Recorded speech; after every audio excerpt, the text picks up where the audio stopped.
Alright, dekat sini Cantik dah cairkan butter. Lepas tu kita tambahkan esen vanila.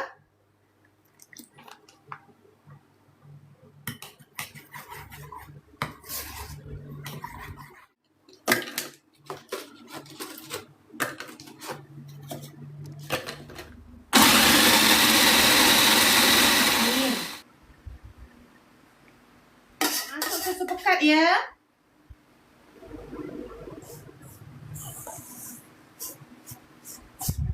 Kalau masuk dalam peti ais, dia tahan sebulan lebih. Tak masuk dalam peti ais, tahan 2 minggu. Bismillahirrahmanirrahim.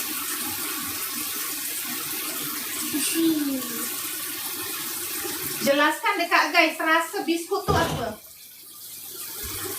Coklat. Rasa coklat. Lepas dah bulat-bulatkan, kita boleh letak dalam paper cup. Cantik guna paper cup saiz paling kecil. Lepas tu kita pipingkan dark chocolate yang Cantik dah lelehkan lah. Lepas tu kita boleh taburkan coklat rice ke, sprinkle ke, tak ada masalah. Tunggu 10 minit sampai dia set, dah settle. Dia punya coklat semua dah kering. Bismillahirrahmanirrahim.